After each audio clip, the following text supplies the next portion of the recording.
sense. Shit don't make no sense. Shit don't make no sense. Yeah.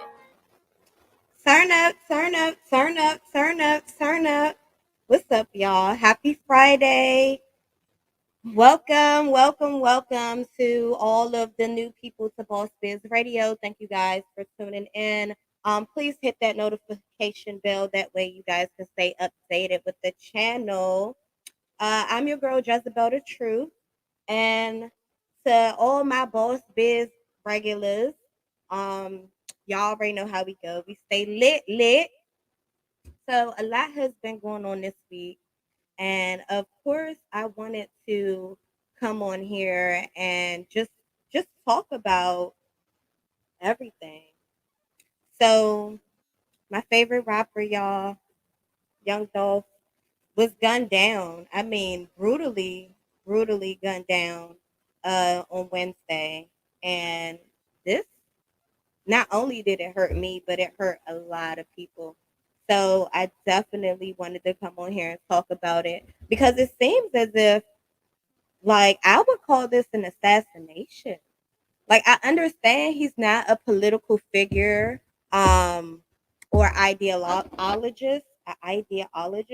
However, um, the way he was killed, I mean, it was definitely horrific. So I do want to share a couple of screenshots and videos with you guys, uh, because yeah, it's been a lot going on. So let me try to pull up these screenshots. I forgot where I put them at, y'all. Hold on a second.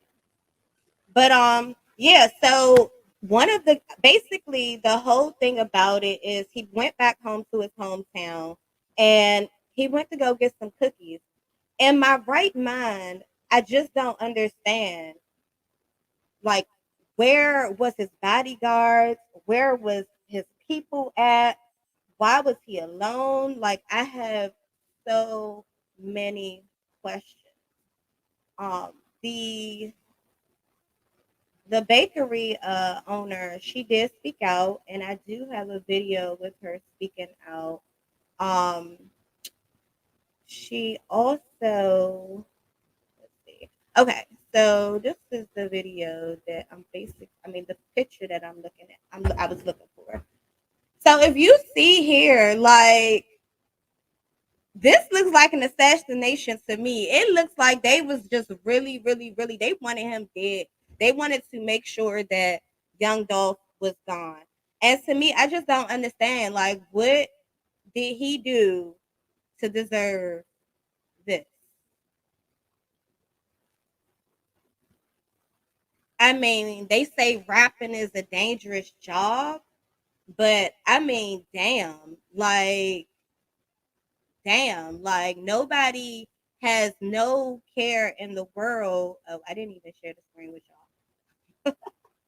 Hold on, y'all. I didn't even share it with y'all. So hold on.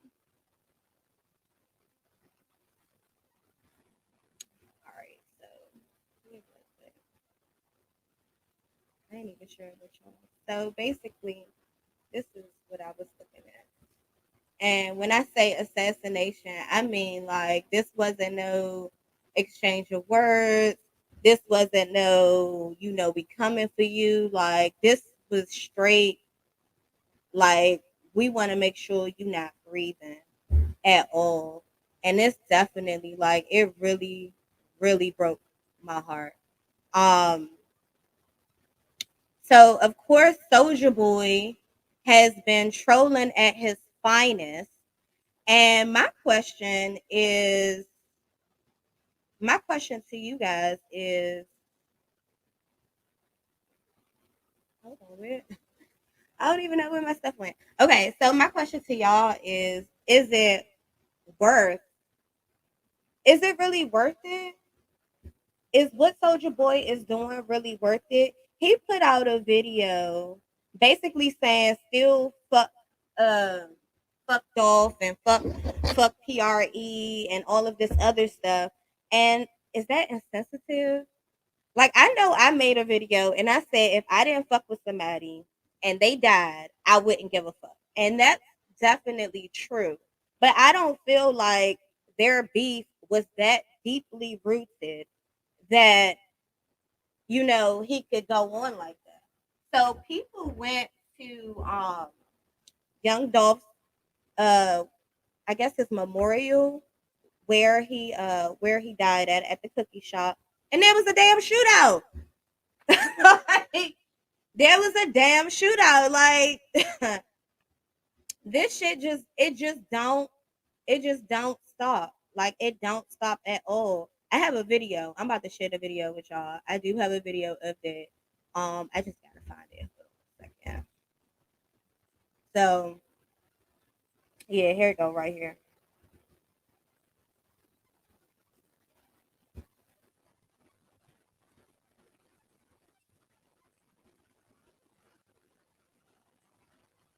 I wonder if y'all can hear it. Let me know if y'all can hear it. I don't know if I can zoom in. Hold on, y'all. I'm gonna take it back for you guys so y'all can see this video.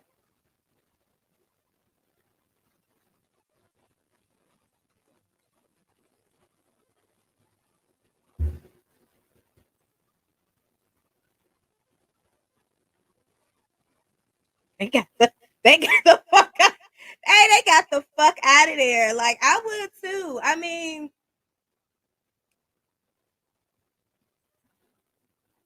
this shit is unbelievable. Like it's unbelievable. It's unfucking called. Like people can't even mourn in fucking peace, young. Like people cannot even mourn in peace. Do y'all see that shit? So the alleged um the alleged suspect for that shooting, um, it was like I guess three suspects. They were arrested for the shooting or whatnot. Things are just crazy. But let's get back to this Soulja Boy beef. So Trouble has spoke out about him. And that's basically because he had put out he had put out his song Stretch Something the same day that Dolph was gunned down. And everyone knows that it's been uh some slight controversy, or I wouldn't even call it a beef. It's a back and forth. And Soldier Boy is the king of trolling. So in my eyes, if Dolph really threatened you, I mean, you're the king of sharing screenshots. If Dolph was really threatening you, why haven't you put out those screenshots yet?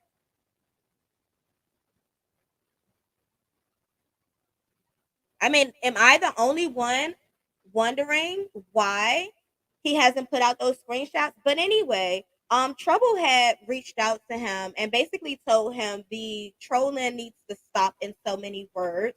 And Soldier Boy's response to him was, "You could be next. Hold on, you might be next." That's exactly what he said. He said, "You might be next."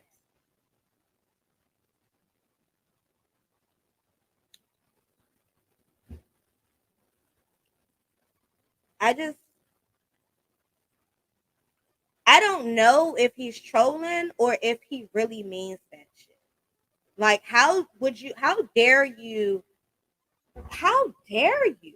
Like, I feel like this is going to affect a lot of his relationships on the low, where he's thinking he's not affected. But he was not taken off of the Millennium Tour, but they did not want him to show up because of his antics. You're constantly trolling someone that just recently lost their life, and a lot of people love. A lot of people love. So people have been reaching out to him, at him, talking about some "don't come to Memphis" and all of this other stuff. Uh, Memphis was they had a curfew the night that Dolph died. They did enforce a curfew in the city to just make sure that people were safe. Now, during that shooting, I forgot to mention, there was a man shot. So there was someone shot during the memorial. of Young Dolph in front of and it's not the official memorial. It's just, people coming together, fans coming together just to remember him at Makeda's cookie shop. And let's talk about this cookie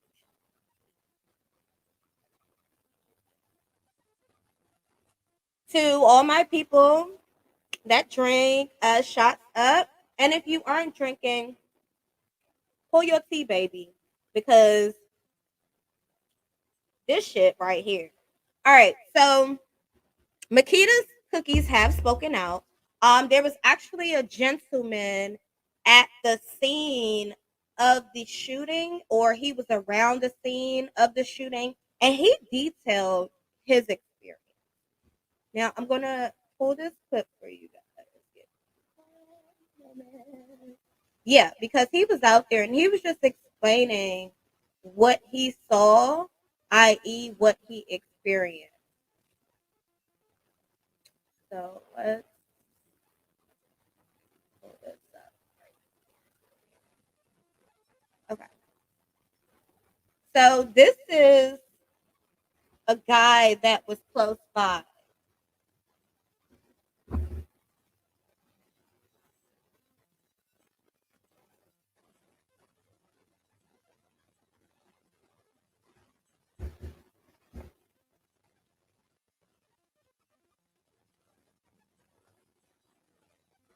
Mm. At least he shot back.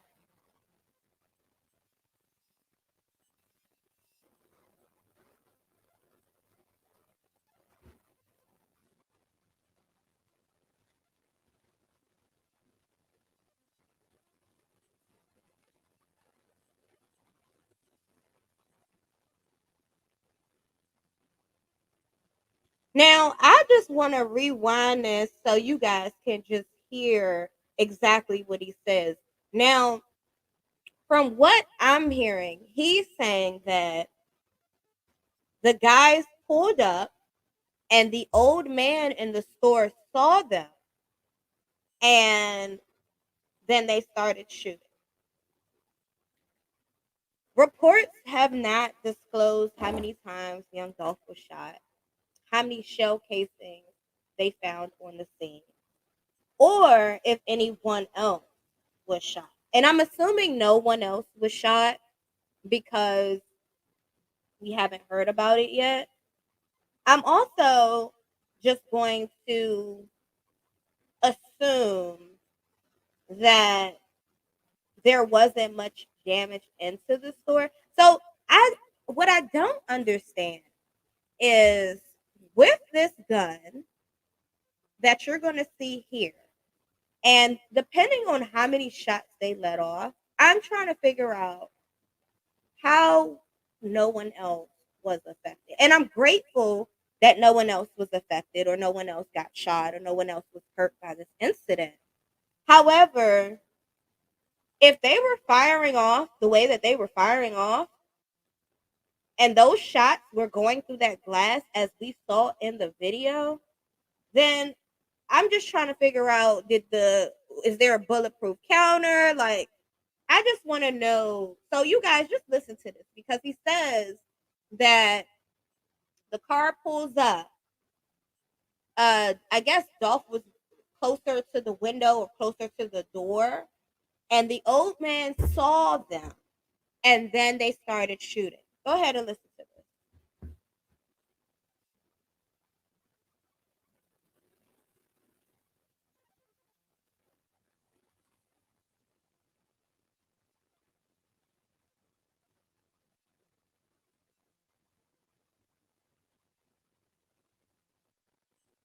You see those guns, y'all?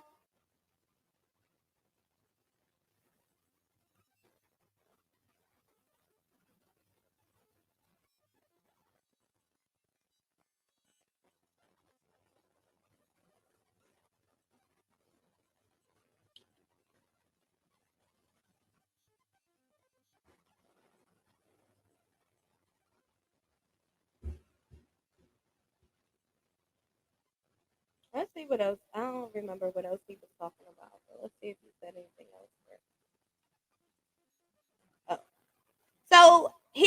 basically is saying that Dolph was, he was a people's person. Like once he made the money, he didn't veer away from where he was from. He still would come back in. He still would show love. He still would go to the same grocery stores. He even said that Dolph would pull up and order a two-piece and eat it right there in the parking lot. But my question is, if you know that you are beefing or you have this amount of money, because you might not know you have beef at all. You might not know you have beef. That's the crazy part about it. Motherfuckers will envy you and you won't even know. So he might have thought, okay, the black youngster, the Yo Gotti shit calm down.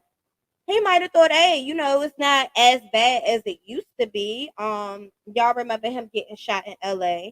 That was years ago. That was 2017. So in my mind, I'm thinking he probably didn't think it was that bad. Like somebody wanted him that bad. So of course, fans and other spectators um wanna point the blame. We all do. We all want to point the blame at someone. We want to know why. Why right now?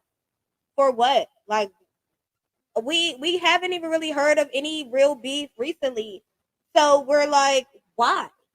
So that that right there, it behooves me. I can't wrap my mind around that. So Dolph probably was just, you know, getting his cookies or whatever. And somebody probably was following him. We don't know. But my question is, if the old man saw them coming, was it not enough time? Because I'm thinking if you see the car pull up, the niggas hop out with the guns, like that's only about 2 to 3 seconds that you have. Where did the old man go?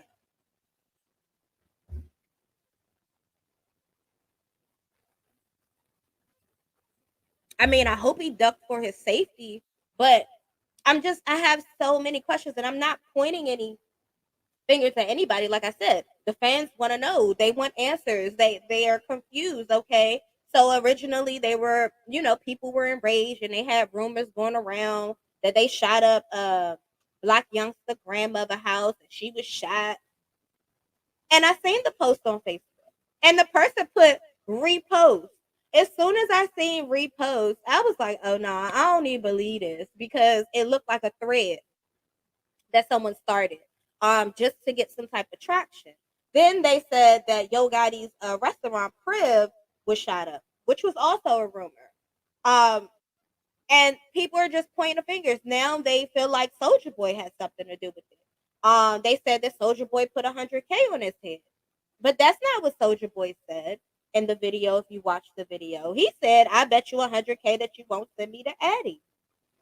So like that just still leaves like, okay, so what, where did this come from? So another question that fans have is Makeda's Cookies has now set up a GoFundMe for 150K. But before I get into that, I'm going to go ahead and one of the owners, she just described the immediate events right after that she know of. So I have a video I'm going to share with you guys. I'm just full of videos today, y'all. Like, I've been doing my research. I've been sitting in here because y'all know how much I love Dolph, and I'm distraught about it. Like, I still can't believe it. I still don't understand. And it's not like I was close to him or anything, but his music, before I play this video, his music has got me through a lot in my life, y'all. Like, y'all don't even know. I had different lifestyles before Jezebel the Truth on Boss Biz Radio. And his music used to get me through the night. You know what I'm saying? Like, it got me through so many days, so many nights, so many road trips. Yo, Dolph on repeat. Anybody that's been in my car, you guys already know. So, I'm full of videos today, guys, because I've been up for days just trying to wrap my head around him being gone. Like, to me, this is how it's equal to Pac. How people felt about Pac being killed, or Biggie, or Nipsey. Like, this is my Nipsey. This is my Tupac. This is my Biggie. Uh, okay, well, Gucci Man is, to be honest, but Dolph is up there with Gucci, in my roster of music. That's like something I listen to daily. So this shit is really driving me, like, I can't believe it, y'all. I can't believe it. But back to Makeda's cookies and this, y'all, don't get me started. So this is one of the owners.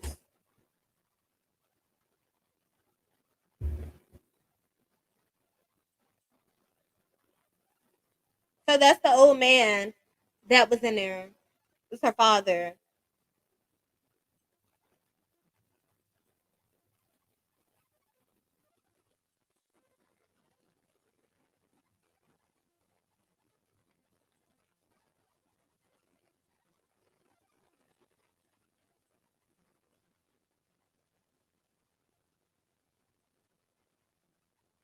Damn. Mm. And I believe it. Like, it only take a few seconds.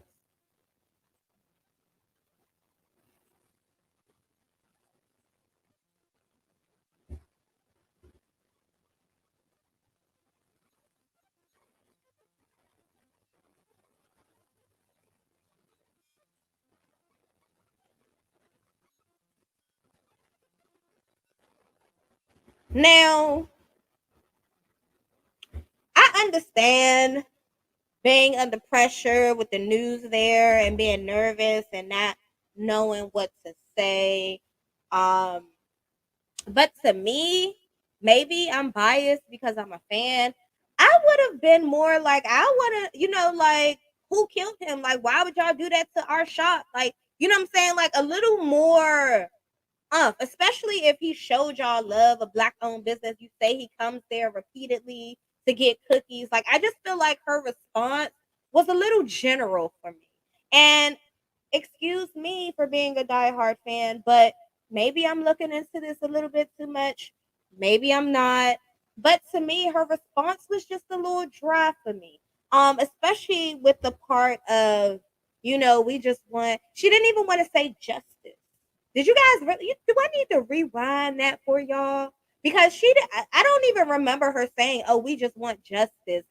Who would damage our shop and take a man's life? Like, you know what I'm saying? Like, that's something you would say about someone that she called family. Listen to this.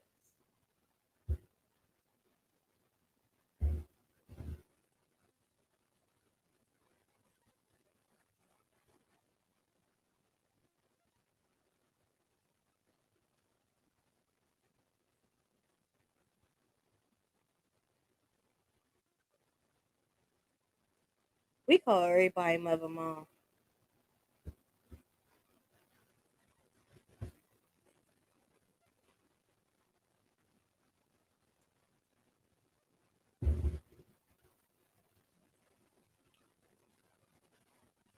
This is so tragic, y'all.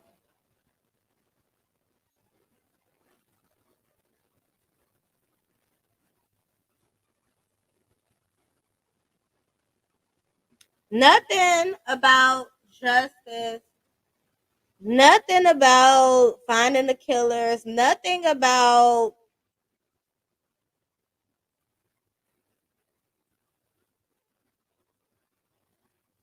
But maybe I'm just reading into it too much because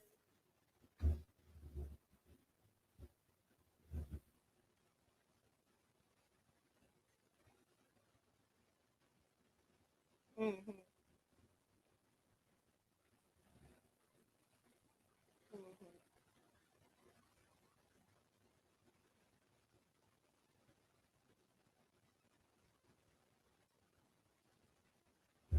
All right. I mean, I understand. I ain't being insensitive to her feelings, y'all. So don't come for me. But I'm just saying, is that not, was that not dry to you? because it was dry to me. I feel like maybe she's just not an emotional person. She could be. I don't think what they call it. I don't know, those type of people that really don't show emotion. But then they set up a GoFundMe the next day following his death for $150,000. Now, I'm nosy. I want to see the books. How much do you usually make a day? Let's times that. Times what? It might take 3 weeks to a month, maybe 2 or 3 months. You know, calculate that. I would say 30 days at the most, because the place will be back in. I mean, people get shot at places all the time. They open up the next day, if not within a week or two. So let's calculate how much you make a day at that particular location times how many days in a week or 2 weeks or however amount. And I think that would have been reasonable. I think 75,000, maybe 100,000. That even seems like a bit much. But people are upset. The people are mad. The fans are upset. They want to know, why do you need so much money and why so soon? Like, and are you planning on giving some of that money to the family? Like, people want to know, like, why do you, like, they feel like they are trying to benefit off of this situation in some sort or some way. I don't know. To me, I you see me that I don't trust nobody. And maybe that's my downfall, is that I don't trust anybody. But I mean, how could you trust this? Like, as soon as he died, hold on, wait. So where's the article? I think there's the article right here. So let me blow it up. So they're hoping to raise 150K. They already raised 46,000 in one day from 1,400 donors. So people are definitely giving up that bread. They're feeling sympathy for the shop. I think this GoFundMe should go more towards the. I mean, of course, he has money, so maybe that's why. And I'm not seeing it from a larger perspective. However, people just feel like it's too soon. They said they need to pay their employees. I'm trying to figure out how I can zoom in and scroll it up. Okay. So how they need to pay their employees, and of course, electricity and running. But if you're not going to be running, or maybe I don't understand. Wait a minute. Oh, pay their employees for time off. Okay, I get it. Because I'm sitting here, I'm like, why would you be paying employees if you're going to be closed pending investigation? But anyway, some people are like, okay, that's just a bit much. That's a lot of money to ask for. Like, the next day, you guys couldn't even wait a couple of days. Like, it was so they feel like they're trying to profit. And then people are asking, why don't you guys have insurance? So let's talk about that. Does business insurance cover crime investigations? That's something I'm going to have to look into. I didn't even think about that. But like this one said, I'm sorry, but 150K, that seems a little excessive, especially considering they have multiple locations. Now, they have multiple locations and they sell their cookies in stores. So, I don't know. You guys tell me. Is 100K too much? You guys think it's a lot? Mm. But let's get back to Soulja Boy. So, another PRE, Paper Route Entertainment. I mean Paper Route Empire. Another PRE artist got into it with Soulja Boy today. And basically he shared the DMs from Soulja Boy. But before we get into the peaceful part, let's get into the ratchet part. Because Soulja Boy was going off. And I don't know if I can get mad or not. And the reason I don't know if I can get mad or not, let me get back on this screen. So the reason I don't know if I can get mad or not is because I'm heartless like that. Like, if I once I don't fuck with you no more, I don't fuck with you. I don't give a fuck. Like I just don't care. Like I'm not gonna feel anything. So to his defense, if that's really how he feels, then cool. But I don't feel like that incident was deep enough for him to really feel like that. And I was right. I definitely was right. But let's talk about let's share uh his initial response. Oh, I didn't even show you guys this. So this is how much they raised up there. This is for the cookie shop. So if you guys want to donate to Makeda's cookies, to keep them in business while the investigation is going on, all of the information is on their Instagram. Okay. So let's see. Where is the Soulja Boy yelling at? Here we go. He was talking big shit.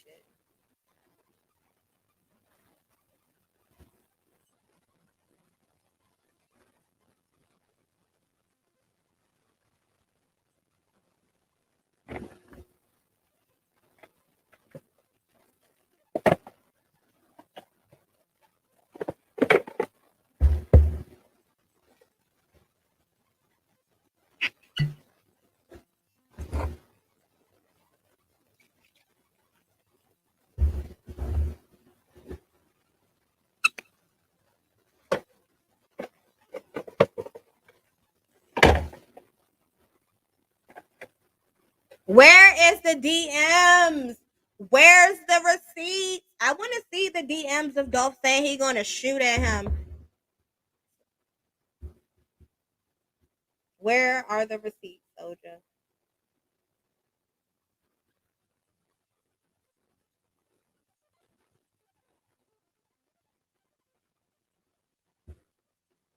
Just all that energy.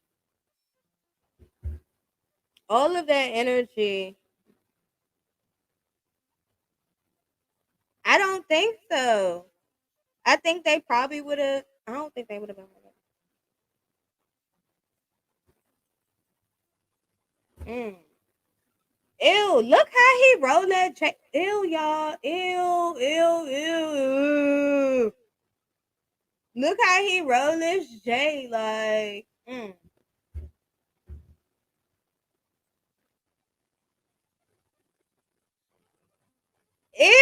Did y'all see that? I'm sorry. I know y'all don't want to keep saying that, but, like, what the fuck? Like, did y'all see the way he was sucking on that J? Look. Oh my gosh. Who the fuck rolls a J like I would not smoke with a nigga like that. Look, you suck it. What the fuck? Ew.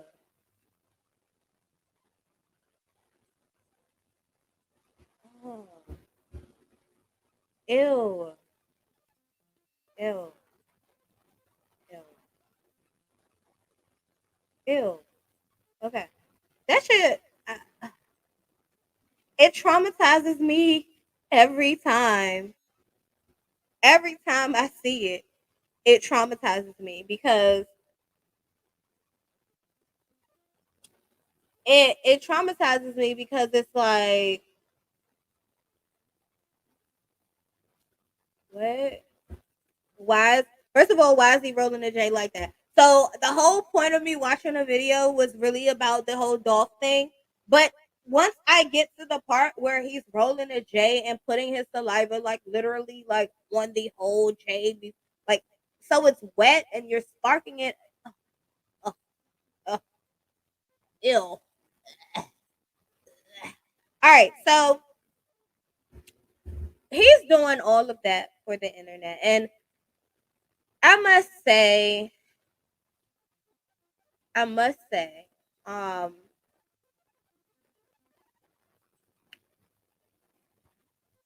what is it? Bad publicity gets you paid too.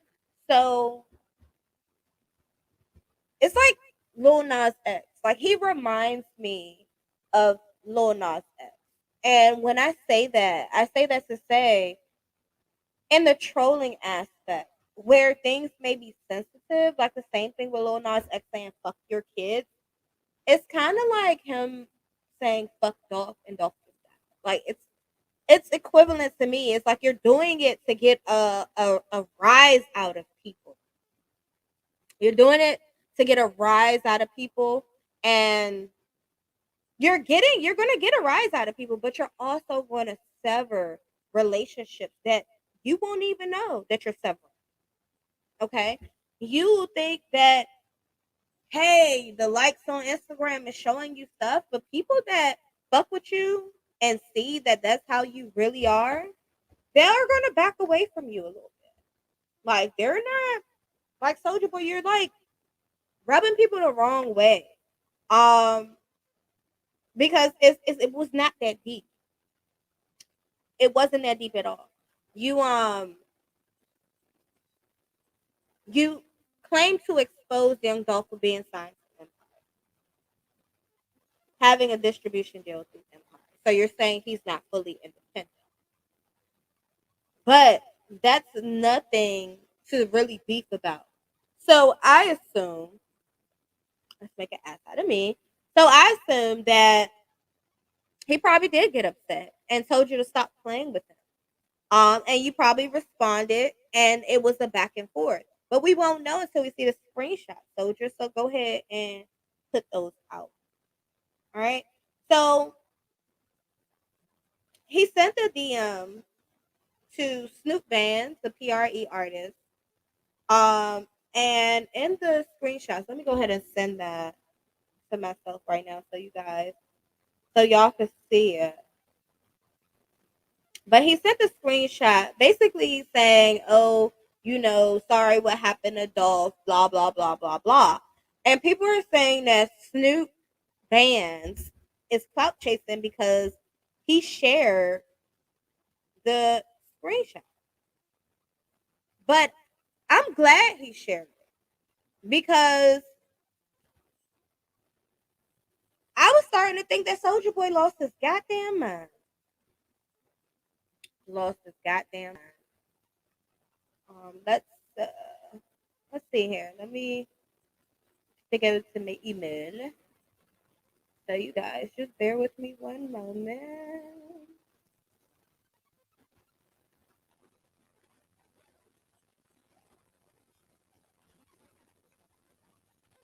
All right. So I'm going to expand on this. You guys are awesome. Remember, hit that notification bell if you guys want to stay tuned with what's going on in the news. We only halfway through the show, and I didn't even get to the juice of the topic. But yeah, like and subscribe, you guys.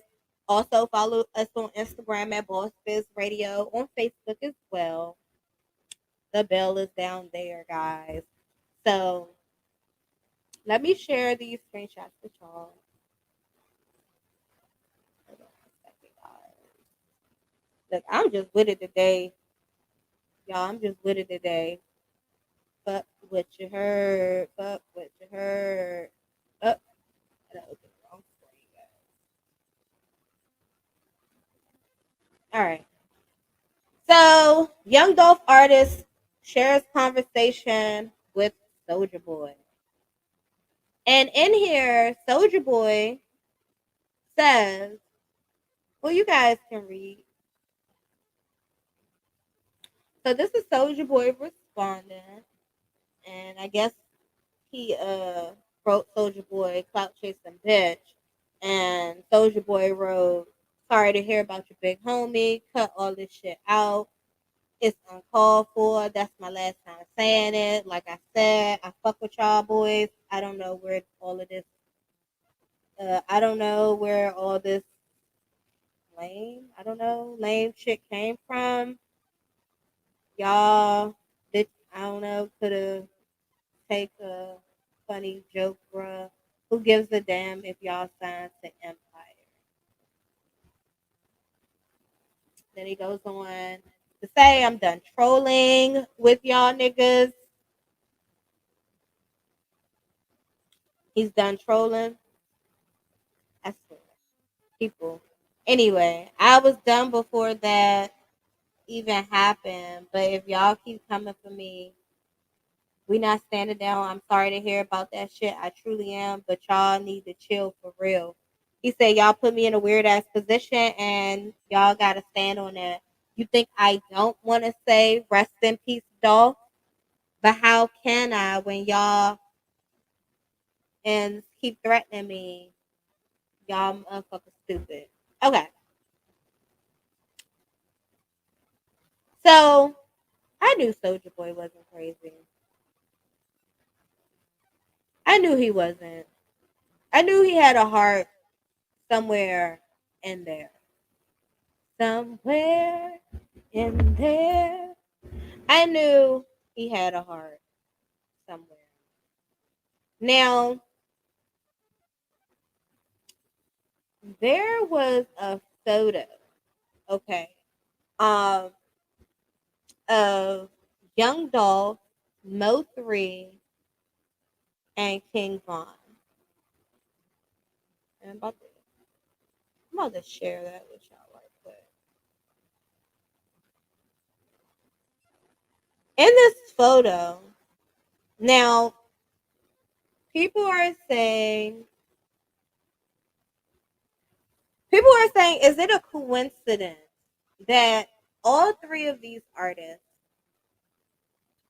were signed to Empire of some sort? All three of these artists died in November, and all three of these artists are wearing the same ring.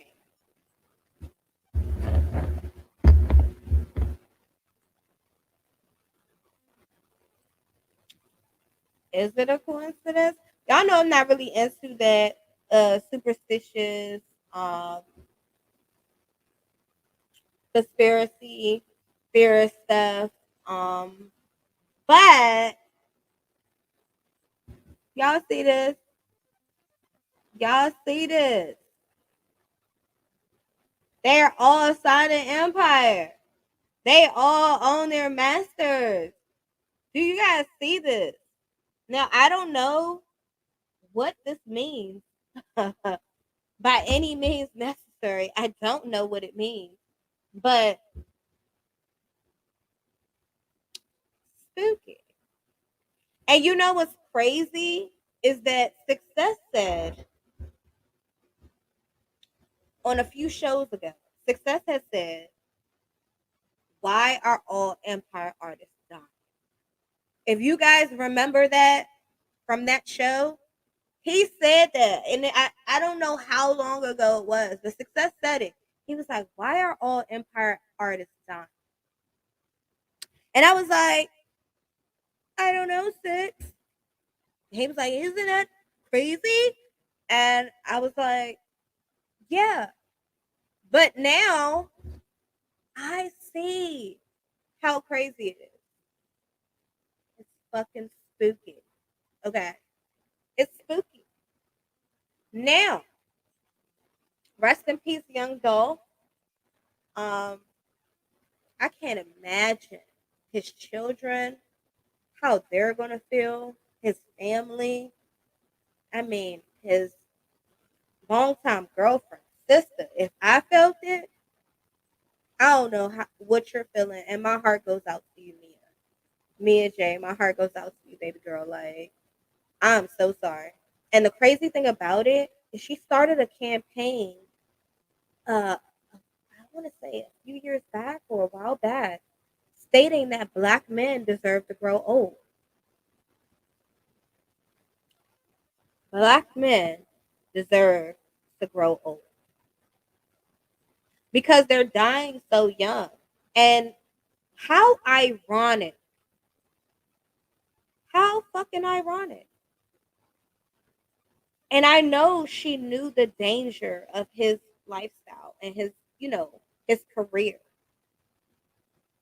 But how ironic that I mean, it took me by surprise.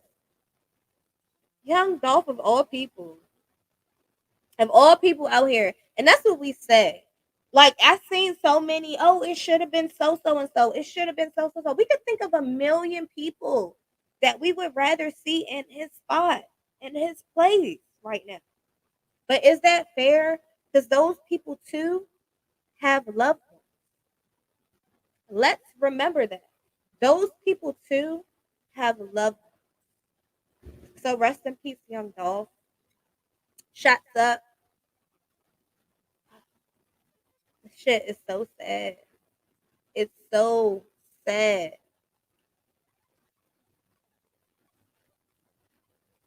Oh yeah, check me out. Minding my own what? Black owned business. Yeah. Cut Slay by Shay. Shout out to my homegirl. She's in Charlotte, North Carolina. She got some awesome Christmas stuff. Some awesome Christmas gifts that you guys can check out. Also, she does tents. I forgot how you call them, but they're like dinner tents and picnics. Great job, Shay. That's my girl from college. But yeah. So rest in peace, young girl. Let's talk about Empire. So Empire just paid $1 million advance to an artist in Bitcoin via Cash App. What you guys think about that? Artists, would you want to be paid in Bitcoin? That's that's very interesting because I know nothing about Bitcoin at all, honestly. And my thing is, how do you spend it? Like, can you spend it in stores? Do you have to spend it only on the website? How do you cash it out? Is there an interest rate when you cash it out, or a percentage that you have to pay when you cash out? Like, you know how they do the 401ks where you put all your money in there, and then if you want to cash it out, like they take like a third of it.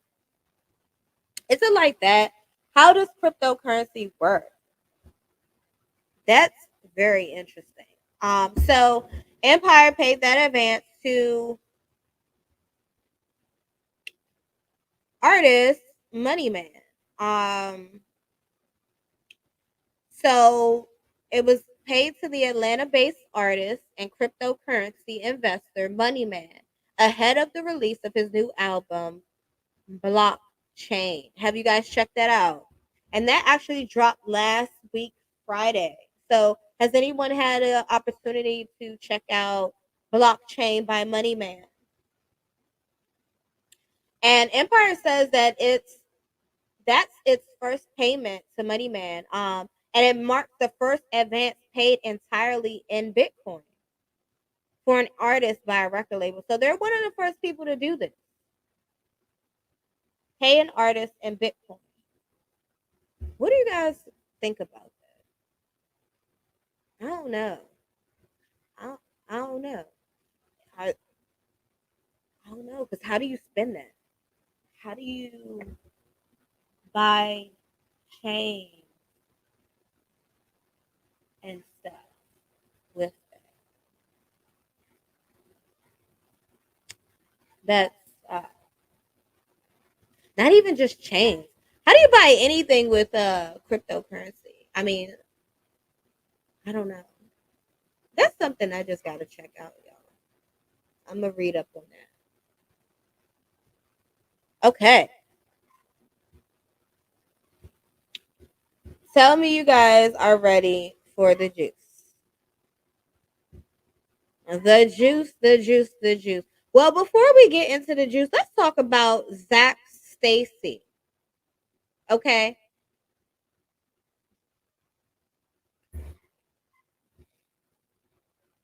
Zach Stacy. Now, to all of my ladies, any woman that's been in a domestic violence situation, this will trigger you. Okay. Um, as it's triggered me. Okay. It's it's horrific. Just the way this man the way he attacked this woman.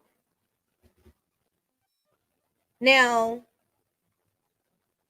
Zach Stacy is he a former NFL player? Is he a current NFL player? Don't get me the line. I'm not on that stuff. But it appears he has some type of rage. And with this rage, it appears that he likes to pick on people who are a lot smaller than him. Okay. Now, you can hear this woman pleading with him not to hit her. But that doesn't even stop him at all. That doesn't stop him not one bit. And I don't even think I sent this video to myself. But we're going to watch this together. TMZ had the video. They put it out of him basically smacking, laying the smack down on her ass. And that's not even to be funny. That's not cool at all. It's um when I get back, I'm gonna share a little bit more about how I feel about this and why I feel the way that I feel. Y'all watch this shit.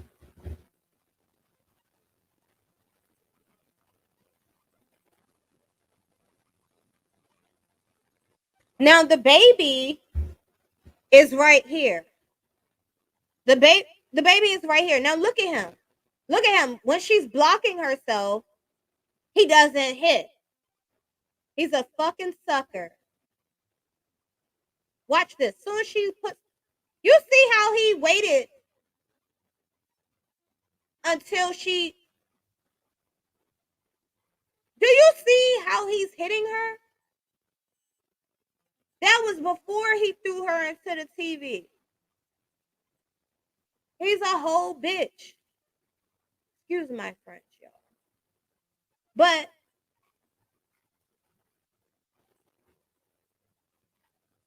y'all, I don't even know. I don't even know how.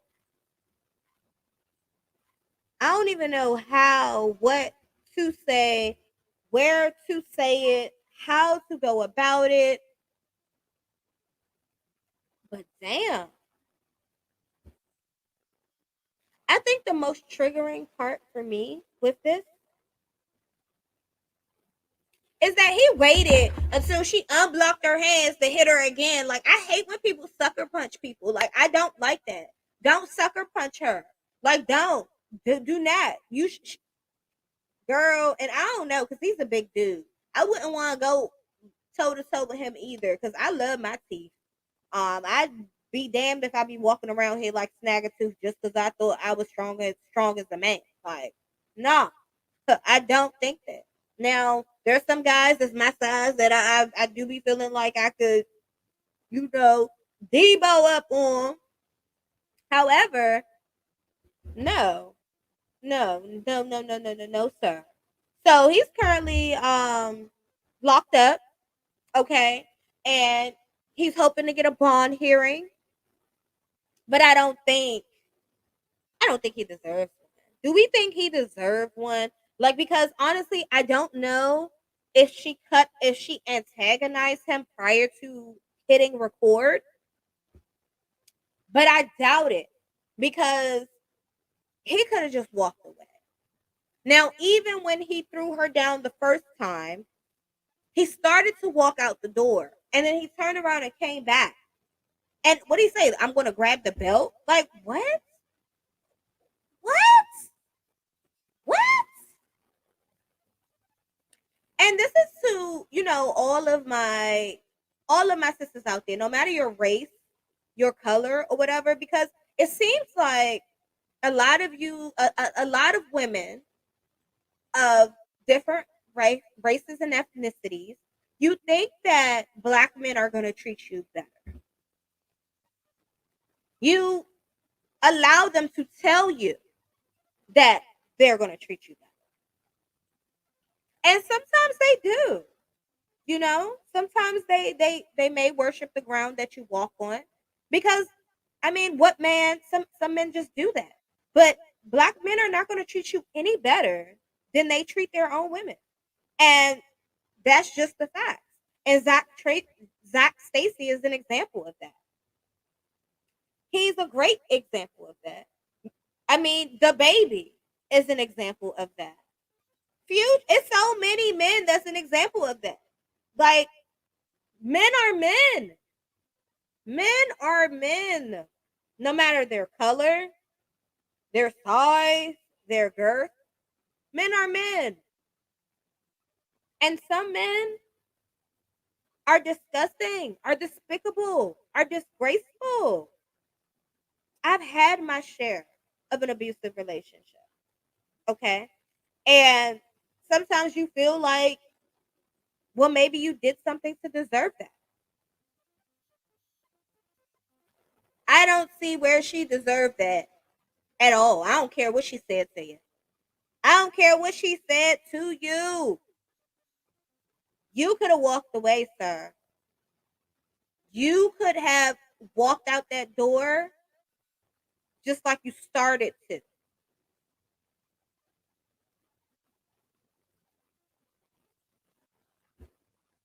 That shit is disgusting. Like, fucking disgusting. I'm trying to say. It's outrageously disgusting. Now, I want to share this video of Sophia. Sophia Urista. Let's talk about it.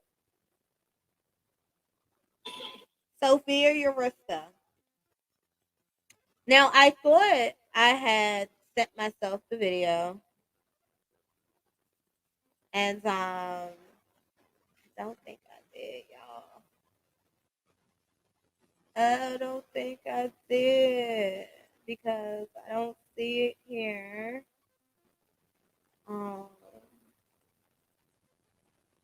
Oh my god, you guys are.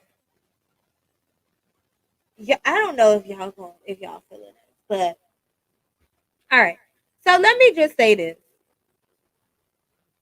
I used to joke around and say, why haven't, okay, I'm not even going to go there, because, you guys cancel people real quick, but R. Kelly is known for peeing. He's famous for urinating on individuals. Okay, he's not the only one that does it. Other people do it. However, he did it to an underage girl. And that I can't get jiggy with at all. Okay? At all. However,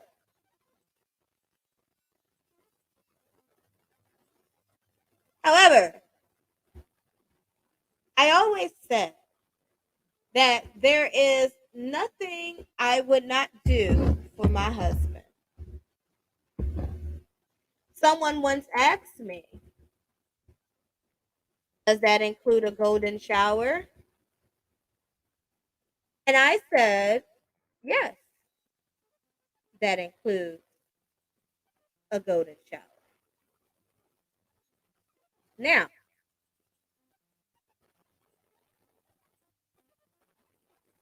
now, I know what you guys are thinking. I'm nasty. I'm trifling. But I feel like that's my husband. When you're married, the sky is the damn limit. I mean, why hold back? For who? For what? But this video, guys, I mean, this guy was loving it. And if you're a huge fan of someone, like, what won't you let them do to you? I don't know. Maybe pee in your face? I have no clue. But it's not the peeing part that got to me. Okay. He was like, while mouth open and everything. Well, maybe his mouth wasn't open. I'm over exaggerating. But I mean, damn. Y'all, check this shit out, okay? Check this shit out here. I mean, I've never seen anything like it. And when I come back, I'm going to tell you guys her response to this. Y'all watch this.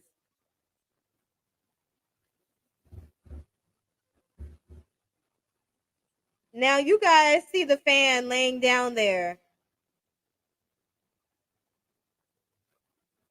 He's already laying down. She's pulling her pants down. Look, she's waiting for it to come out. You guys, look. And at first, I didn't think it was pee. Like,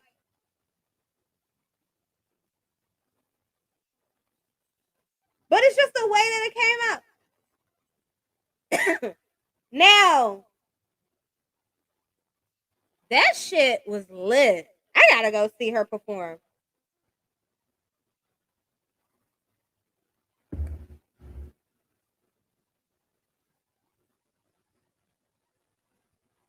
Look at him.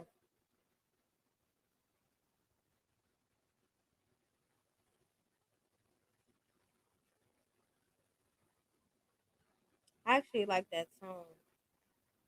Then she tells him to get the fuck out of here. Look at this. No, but I want y'all to see his face. You see him going, you see him embracing it.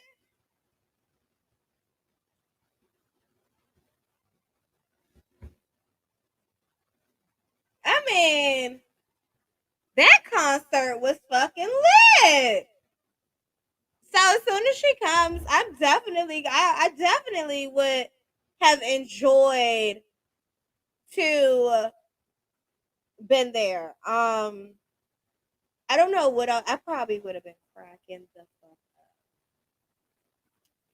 like cracking up, honestly, because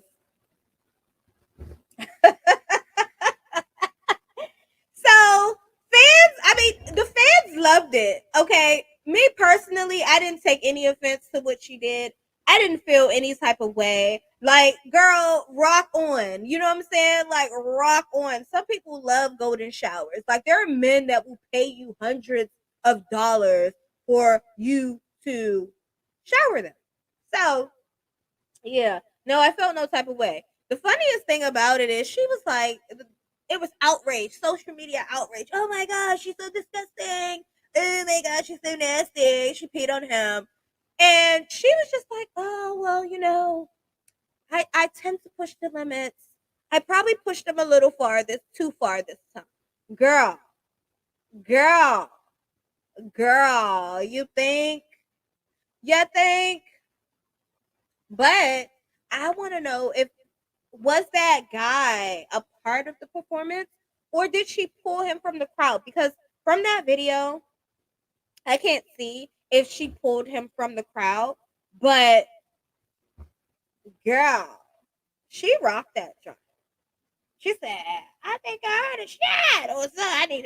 I don't know what she said, but that song, I'm definitely going to, I got to Shazam and find that song because it's definitely about to get played in the West. And in case you didn't know, you guys, yes, I like heavy metal. I like rock. I like country music. I like jazz. I like hip hop. Only thing I really don't care for is drill. Like, I'm not really into drill like that. But trap, yeah. Conscious rap, depends on your beat. But yeah, definitely that song rock. Okay, so we're we're almost done, guys. Thank you guys for staying in here, hanging in there. I know it's Friday night. Y'all wondering why am I in the house doing a video instead of at the club shaking my boo boo tay. That's because I had to get this out. I had to get this video out. I was supposed to do this video on Wednesday. And I know y'all been waiting. You guys have been waiting. Like, I thought she said she was gonna do We Lit Wednesday. Y'all, bear with me. I was grieving. Okay. So I originally wanted to do the show on Live 365. Um, I had to update my server, download software. So it took a little longer than expected, you guys. So that's why I didn't come on here on Wednesday and do a live on Instagram and Facebook like I said I would. But guess what? I did y'all one better. I actually did some research, came out here with some videos for you guys and some updated info regarding the Young Dolph situation and everything else crazy that's been going on this week. So, like I said, thank you guys for being patient. And if you are definitely feeling what you're seeing so far, hit that like and subscribe down at the bottom. So, okay, next in the news, y'all. Let's see here. Okay. Kyle Rittenhouse, not guilty. How y'all feeling about this? If y'all feeling anything at all.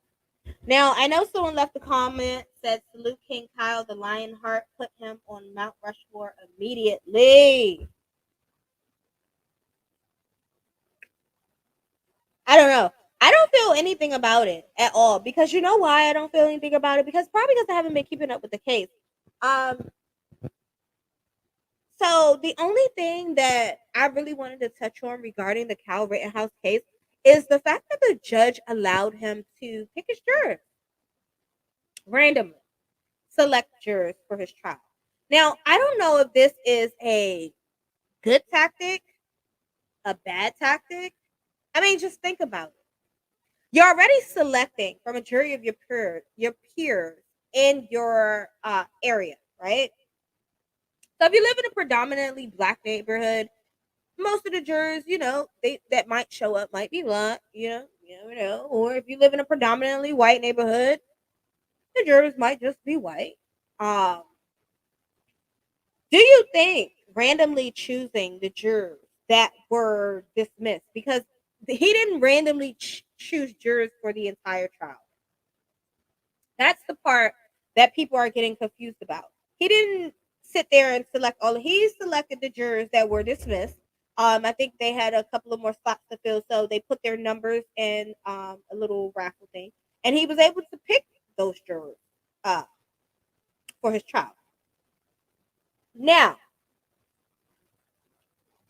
it could help or hurt because if the prosecutors let those jurors go, and you were able to select one of them, then that might help your case. But if the defense dismissed one of those jurors and you picked that number, that could hurt your case. So the judge was saying that he thinks it's okay to do that because he's allowing the defendant to choose their own fate. Now, how do you guys feel about that? Me personally, I don't know. I would rather choose my jurors random. I don't know. That it depends on what type of trial. I really, really don't know. Because I've only had judge trials, no jury trials. But we're not going to get into that. But yeah. So the other thing that was interesting about this trial was a lot of people were upset. They were talking about the judge was singing to Kyle Rittenhouse.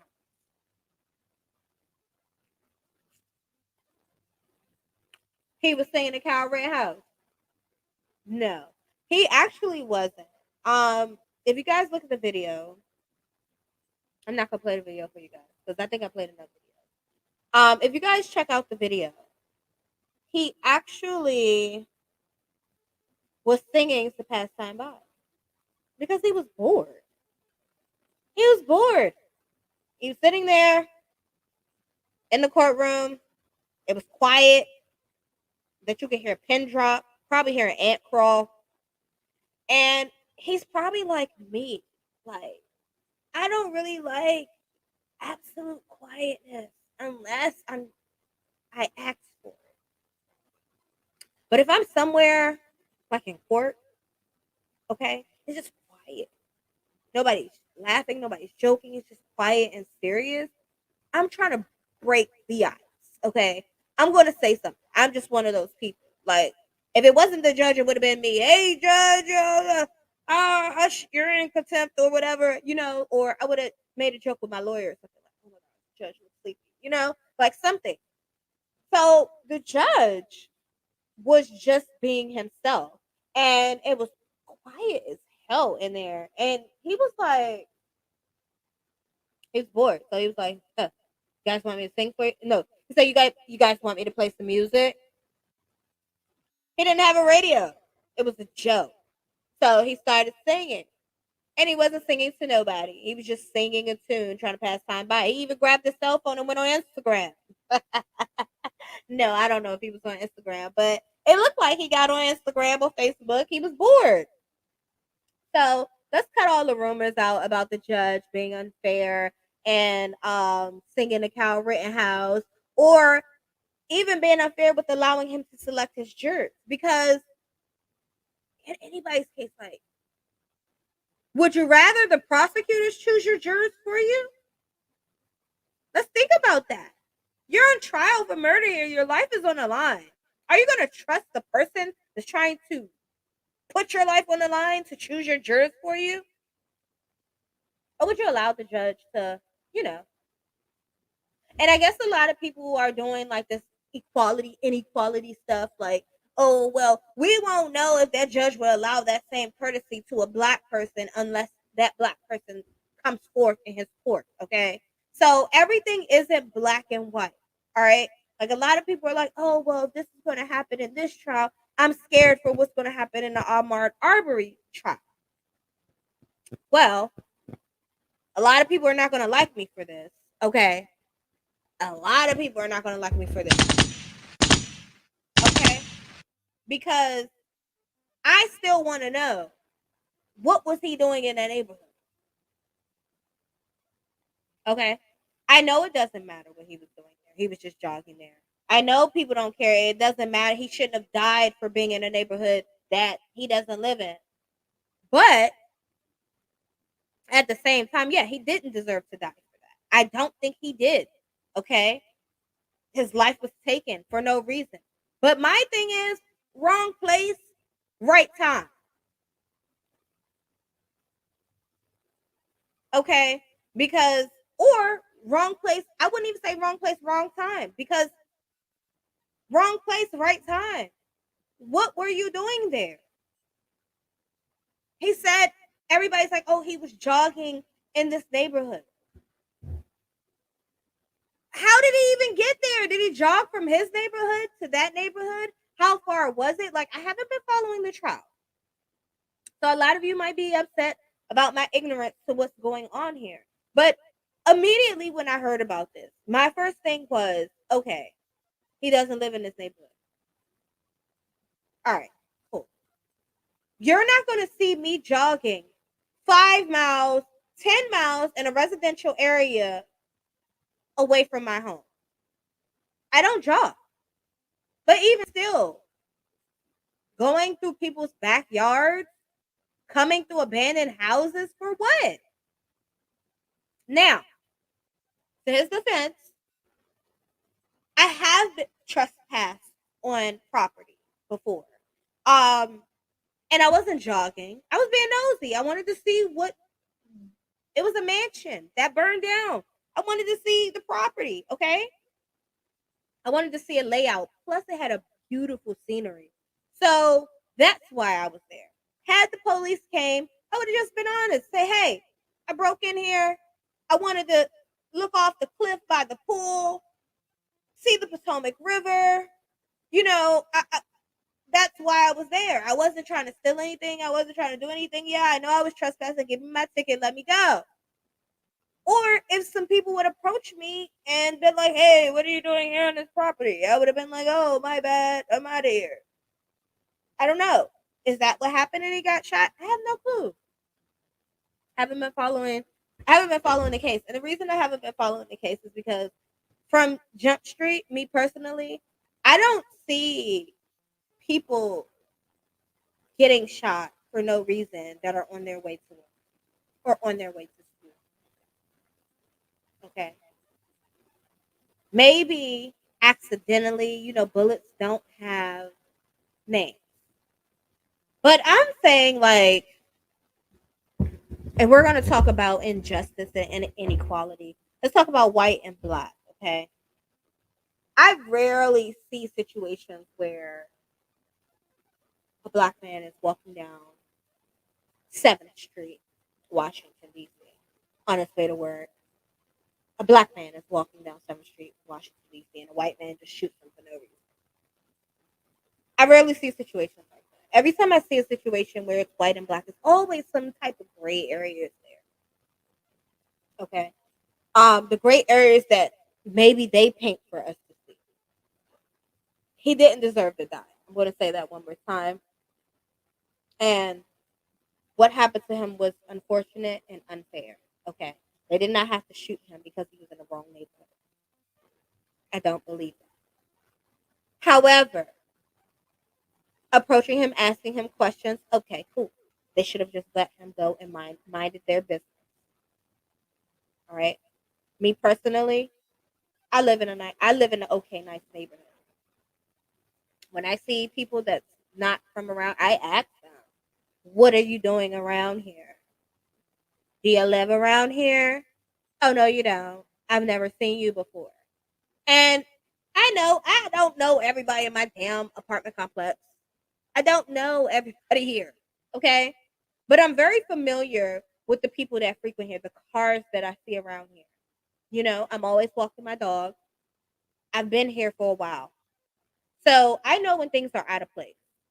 And trust me, people don't like when I approach them, and I'll approach anybody and I'll ask you. I approached a group of guys. I was like, hey.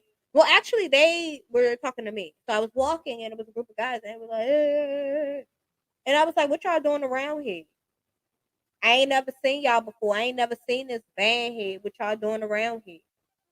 He was like, oh, I just moved around here. I was like, no, you don't. No, you didn't. Because I never seen you. He was like, yes, I did. Yes, I did. I don't know if he just moved around. I don't know if he just moved around here. But you look suspicious. Your van looks suspicious. I'm going to ask, okay? I'm going to ask. And that's what you do when you live in neighborhoods where there's not a lot of stuff going on. When you live in neighborhoods where there's not a lot of stuff going on, you're gonna keep your eyes open, okay? If I see you, I seen a dude leaning on my neighbor's car. I had to say, hey, it's not your car. He was like, no, I was like, hey, what are you doing with my neighbor's car? He was like, oh, I'm not gonna steal it. That's her little fling thing. I ain't know. But nigga, get off her car. I don't know you. I ain't never seen you here before. And that was my whole thing. This is my neighborhood. I haven't seen you here before. I know whose car that is. That's not your car. Why are you leaning on that car? Yes, I should go in the house and mind my business sometimes. But my neighbors do the same for me.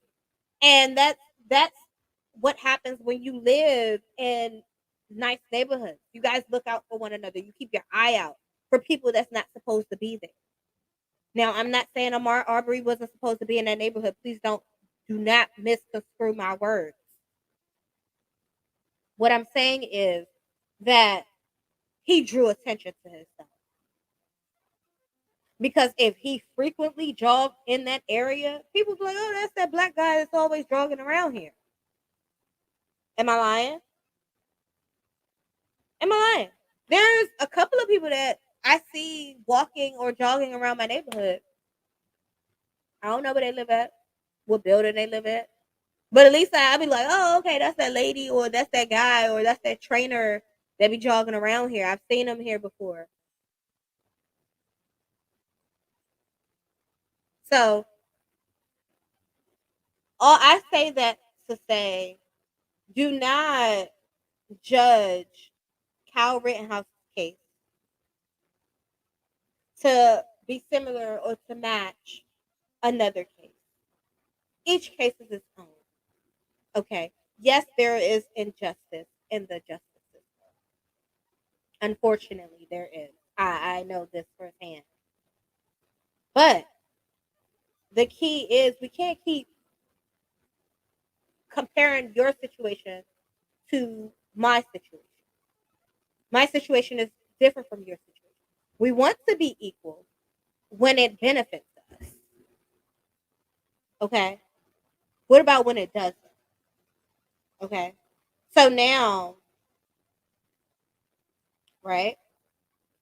Let's say the shoe was on the other foot and it was black people that killed the white person.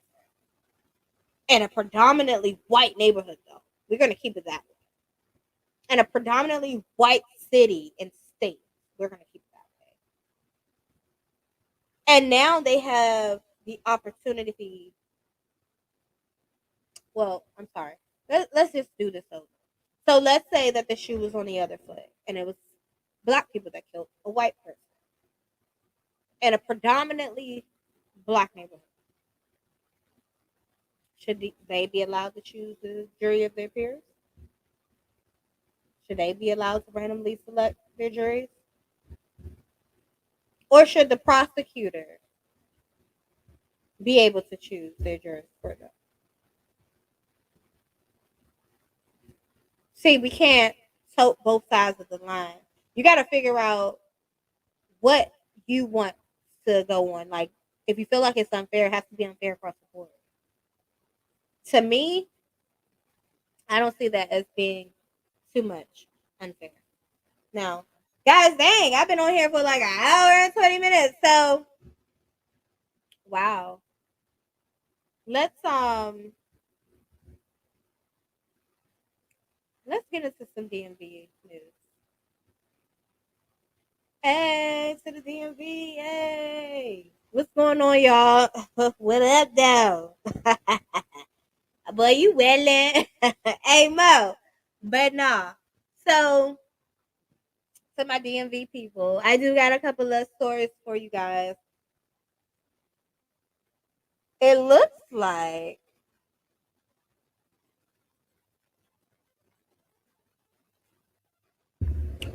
Cutiful might be headed in, y'all.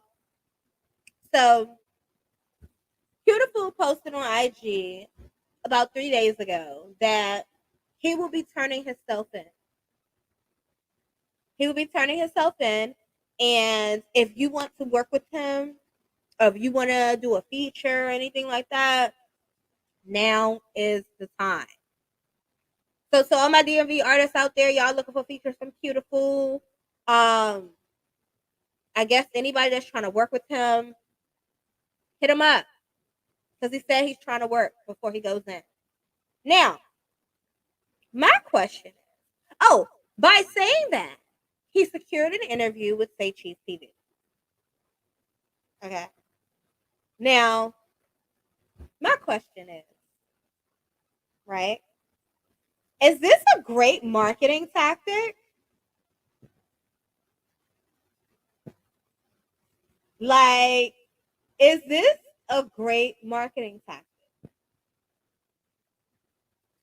And the reason I ask that is because just imagine if Drake said, I have to turn myself into it. Anybody just trying to get an interview, anybody that's trying to work, anybody that want a feature, get at me now before I go in. What does that create? Demands. It creates demands, doesn't it? So I want to know. Y'all know I'm nosy as hell. I want to know. In 2 weeks, will Cutiful be gone? Or will he still be on IG promoting his album? That's what I want to know. Or, and not to be messy or anything, I just want to know, did he do this as a marketing strategy to get people to, to get the demand up? Or is he really going away? Or does he not know? Because honestly, you could turn yourself in, they could lock you up, or you could turn yourself in and they could just give you another court date. So he might not really know what's about to go on, but he created this frenzy so that just in case he does go away, he'll have some money stacked up. Or he just thought of it, boom, one day, hey, let me just tell people I'm going to jail and they'll want to grab features and stuff. I ain't saying that that's what's going on. I pray that Cutiful doesn't have to do any time. I don't want to see him behind bars because the streets need your music, Q. And baby, or maybe if he goes in, he'll grow that beard back out. Ladies, y'all know we love that Cutiful beard. Okay, he cut it off. He gave us the little goatee. It's cute or whatever, but cute. If going in is gonna make you grow that beard back, I mean, baby.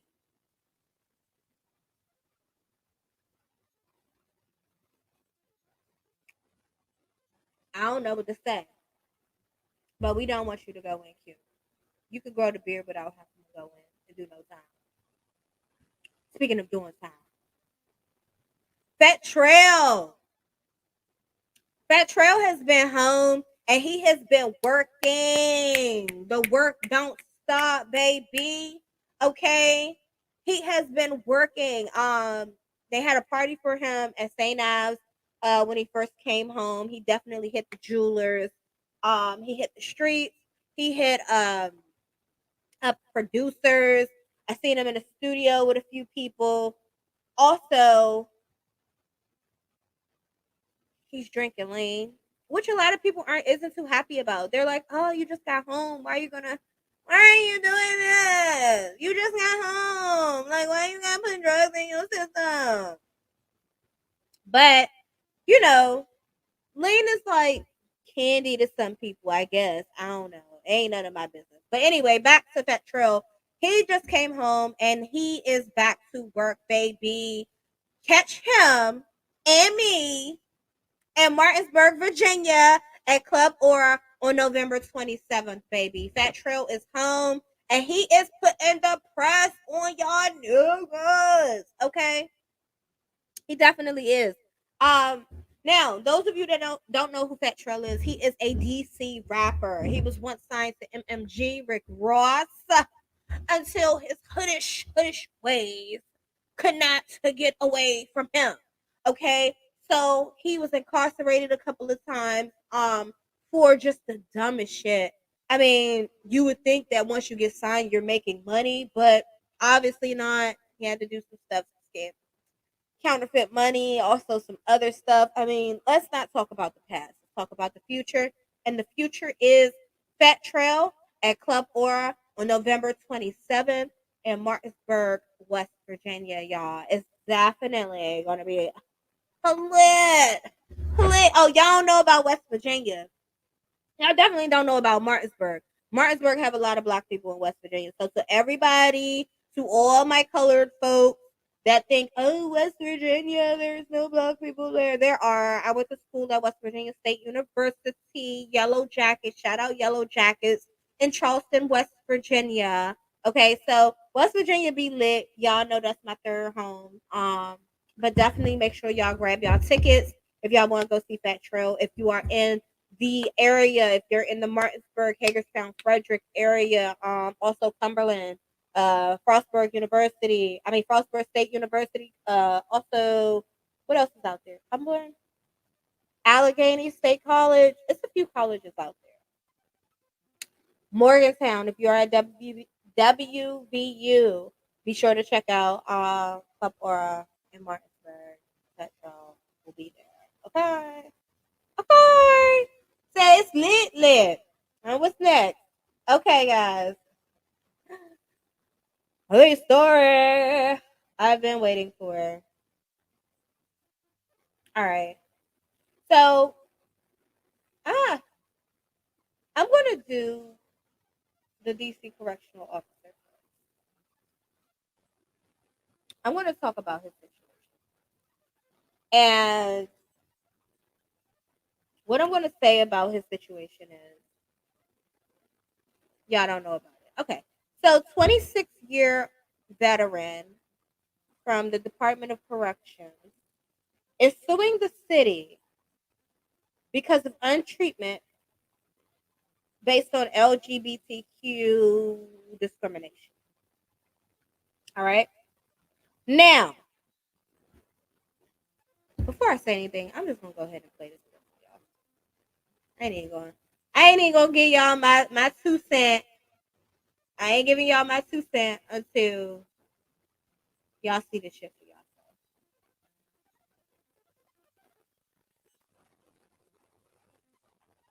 Like B. Tatum say, roll the film.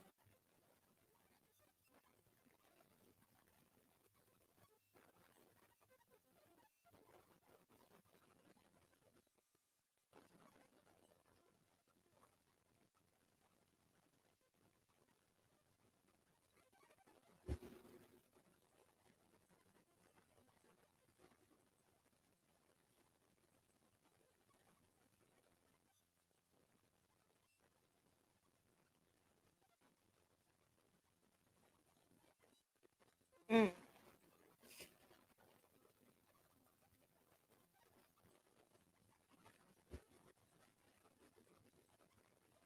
Now, I'm gonna leave this up here because I'm gonna go back to that clip. Okay. I'm gonna go back to that clip. But before I go back to that clip, a 26-year veteran. So my question is, and y'all know I'm always here with the questions. I always have questions. One thing I learned as a child is no question is a dumb question. So always ask your question. Okay? Always. No matter what, always ask your question. So my question is, how long did he endure this treatment?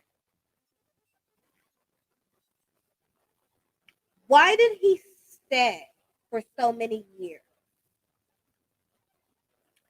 Why didn't he request the transfer to maybe a female facility?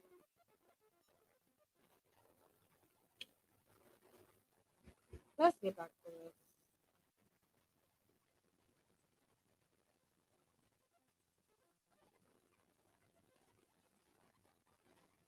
Let's get back to this. Columbia representing Jones, and they say that top leaders at the DC jail. Hold on, y'all.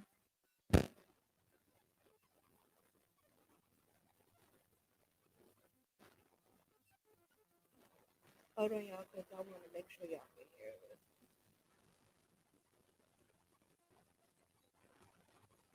I want to make sure y'all can hear this. Okay. All right, cool.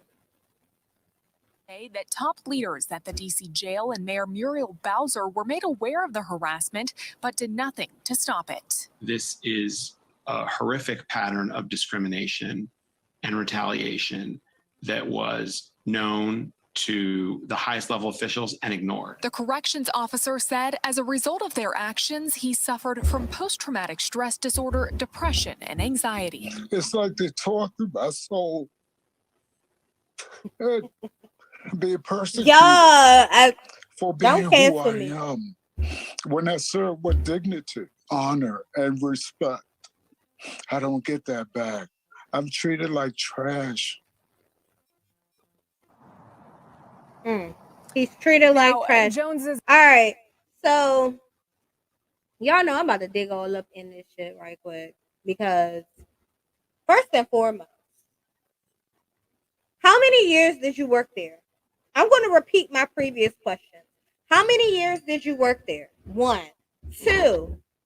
Why did you stay? 3. Why didn't you transfer to a female jail? 4. How did people know that you were gay?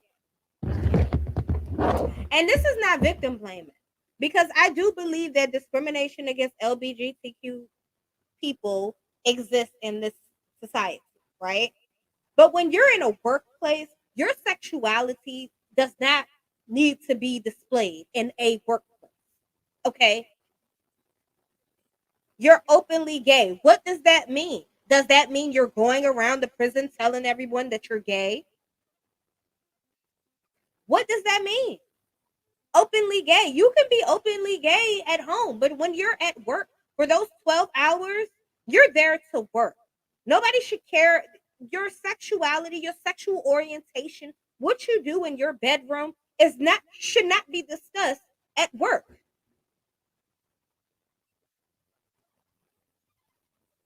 Okay? That's just like a female correctional officer parading around a male jail talking about she's a prostitute or she's a stripper. She's an open dancer.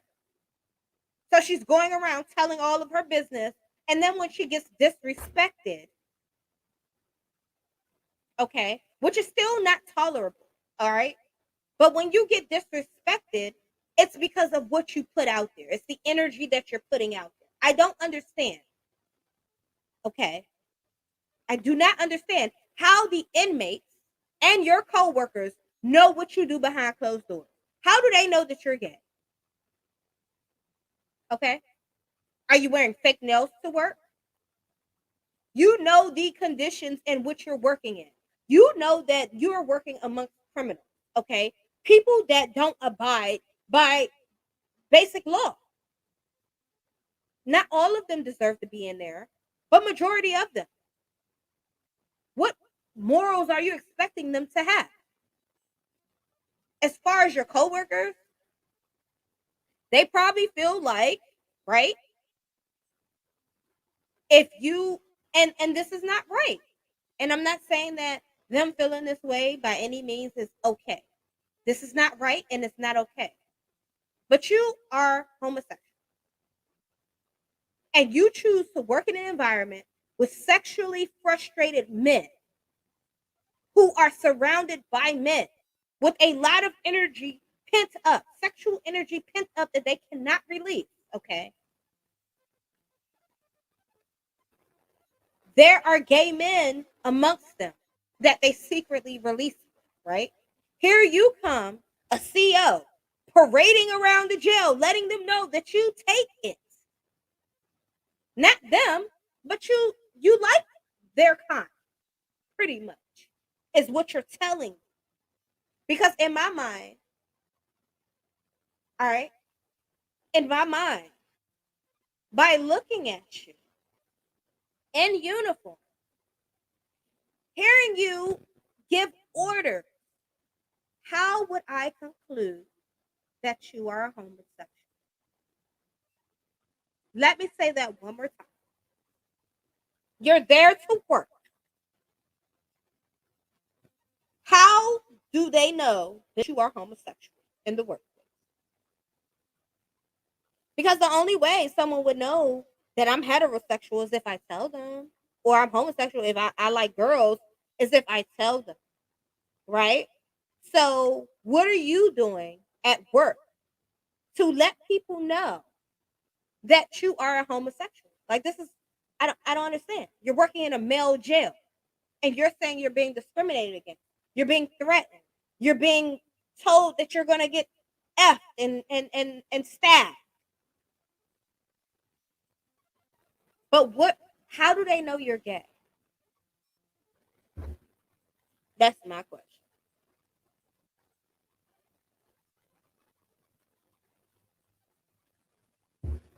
Now, understand that he's suing the city and he's made complaints and nobody responded to them. But I still have that one question. How do they know that you're gay? When you go to work, you put on a uniform. What else are you doing to let these people know your sexuality? Did they see you out in the street and then they brought your business to work? Is that what happened? Because I'm not understanding at all. And then he said the trauma from working there. No one forced you to work there. If you were trying to pay bills, I understand that, but no one forced you to work there. And that's one of the things that I don't know what's going on with the society, but you had the opportunity to quit or try to transfer to another position or to another place. You enjoyed working there. You probably, let me not say that. You probably did not enjoy working, as you're saying now, years later. Years later, now all of a sudden you're suffering trauma when you could have easily removed yourself from that situation. Okay? You're a government employee. There's so many other jobs that you could have done, that you could have chosen to do. You chose to place yourself in this environment. You chose to endure this abuse for years on end. And now you want to retaliate. As if DC jail isn't going through enough right now. Okay? And let's talk about DC jail. All right? Let's talk about it. 1901 D Street. Yeah. I had a few joints up in that joint back in the day. Used to go up there to visit them or whatever. But let's talk about 1901 D Street. This jail has been operating in the most horrendous conditions for years. Years on end. 83% of the population in DC jail is black. Okay. And then I think it was another 6% is non-white. Right? So that's like 90 to 92% of the jail is non-white, right? And the jail has been operating in these horrific, disgusting conditions for years, right? Now, Capitol rioters are being arrested and placed in DC jail. They inspect the jail. And now they're saying that it's unlivable conditions, right? A few sprinkles of people were there, and they couldn't deal with the living conditions of the jail. They said it reeked of marijuana. The toilets was clogged with waste. Some of the facilities was full of waste. The food supply, the guards would be mean and not feed them, or they wouldn't be able to eat on time, or however they wanted to be treated. This is what caused the investigation of DC jail. Now, to me, it's a white and black thing, but that's not really what I want to focus on. Okay? Because yes, it took for some people, maybe some white people, to get locked up and stay in DC jail for them to raise complaints like no other, to create an inspection of the jail, to then force them to move inmates out of the facility.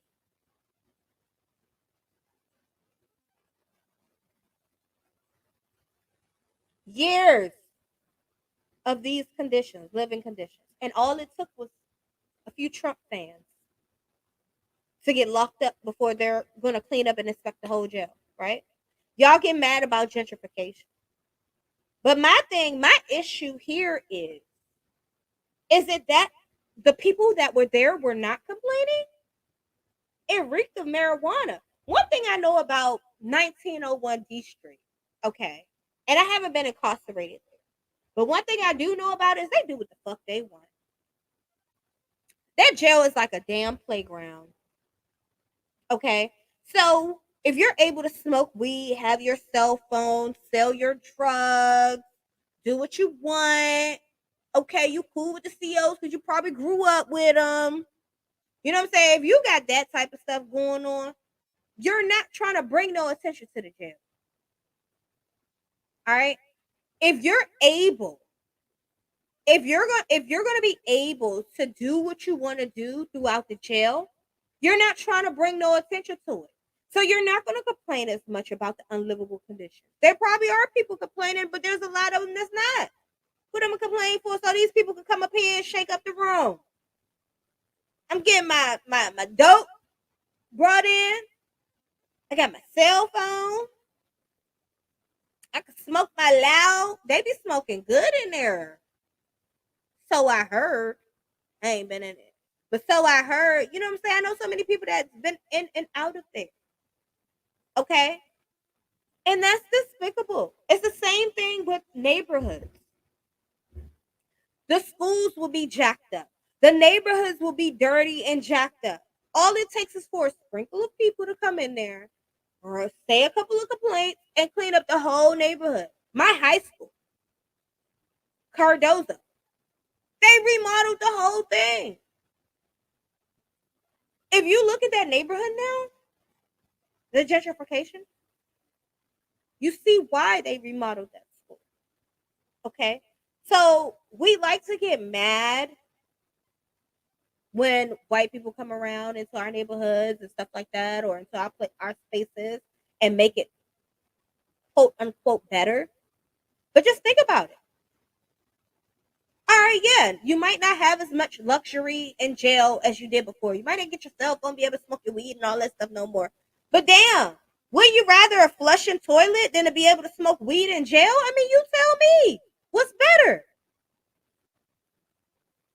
Y'all motherfuckers be tripping. Y'all definitely be tripping. Because I'm sorry, I need a flushing. I can't be looping in the toilet and splashing back up on somebody else's feces. Oh no. Oh no. Oh no. Like, I take that over smoking weed any day. Shit.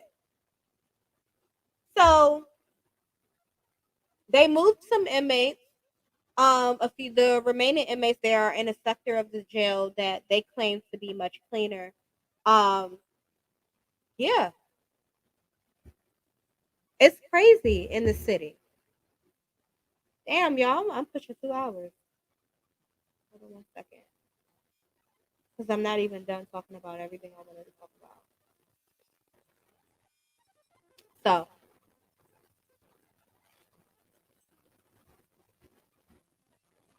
all right. So, last in DC news and what's going on in the DMV. Now, this story right here,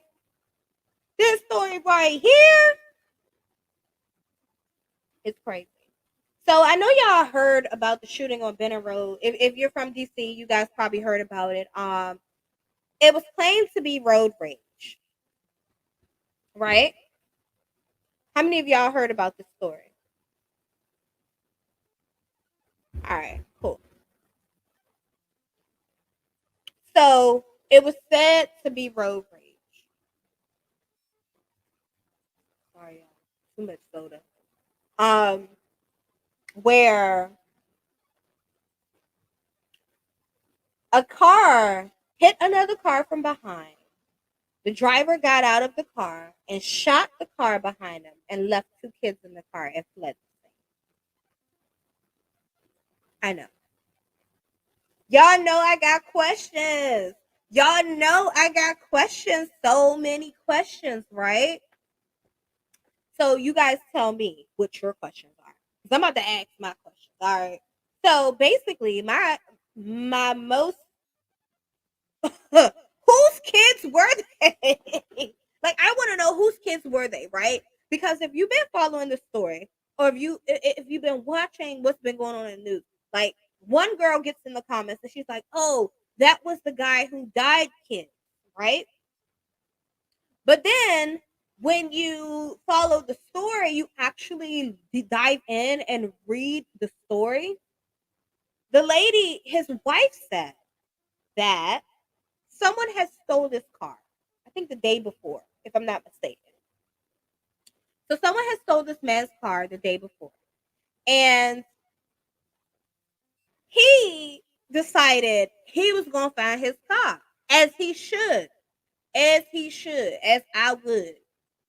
Okay? So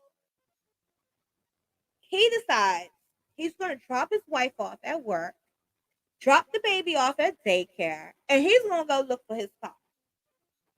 Well, it appears he found his car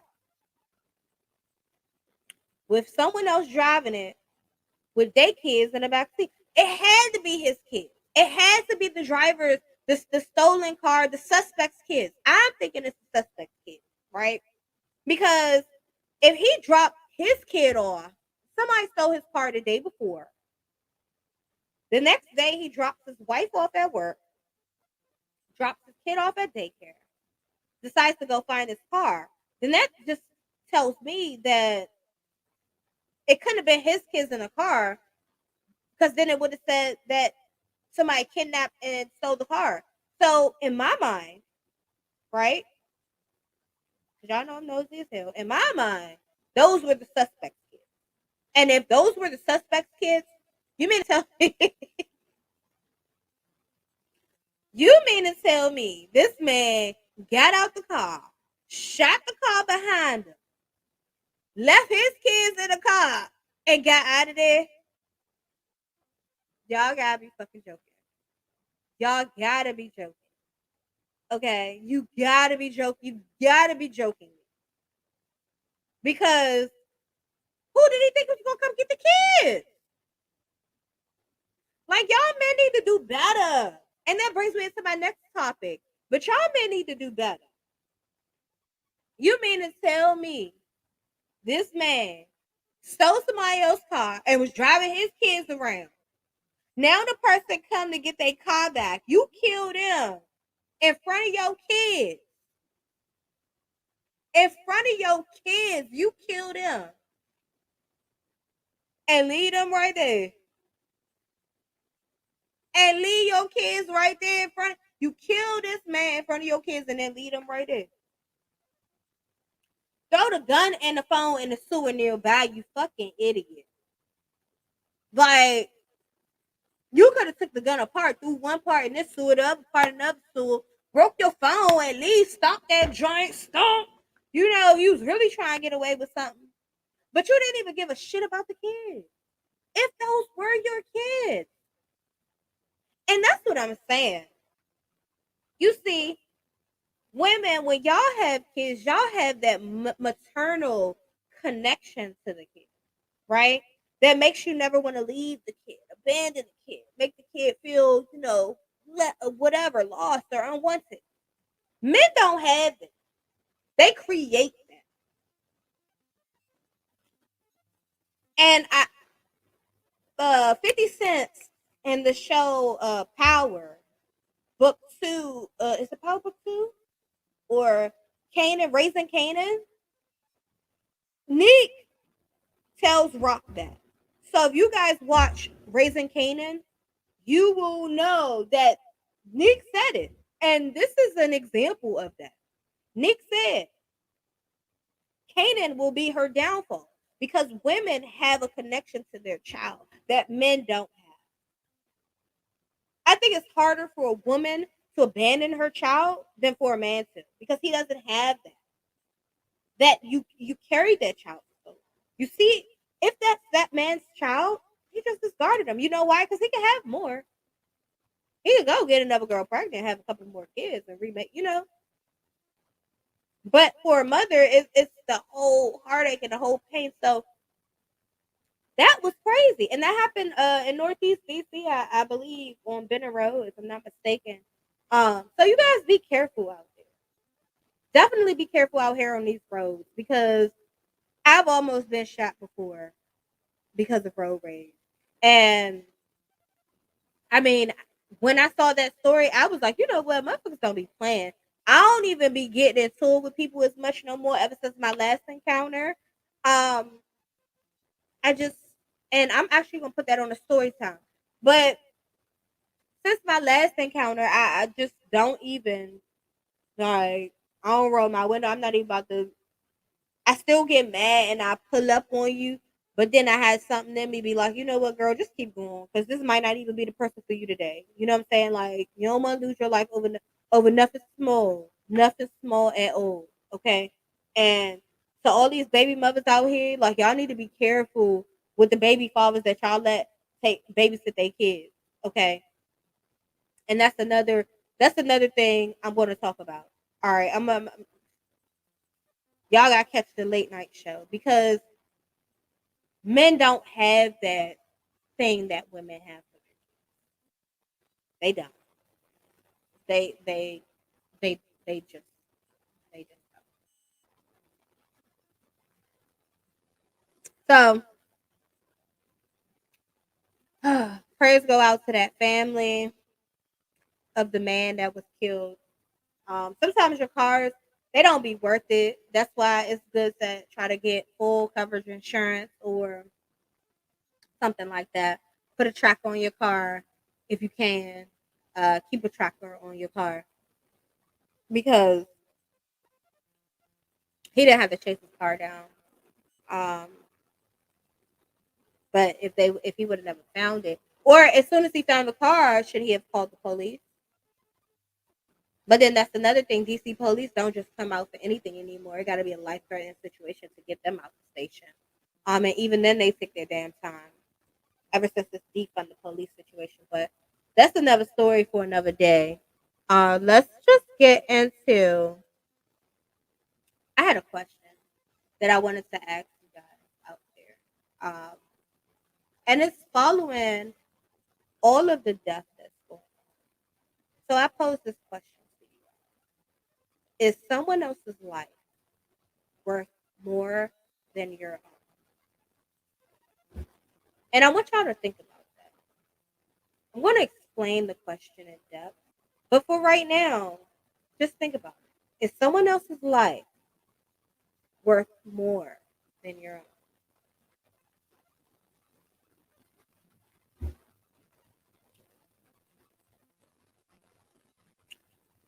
The reason I ask this question is because following all the death that's been going on this year, DC just hit its toll, more deaths than they had last year, which we're at what, 200 now. I see a lot of senseless killings, and when I say senseless killings, I mean there's only two reasons that I could think to eliminate somebody. Those are my personal. What are your personal for why someone should be eliminated? But I don't think someone should be eliminated that does not pose an immediate threat on your life or the lives of those you love. So let's just say someone's on the internet or they're texting and they're sending all these threats and they're talking trash about people you love and dead people that you love. Is that a reason to eliminate them?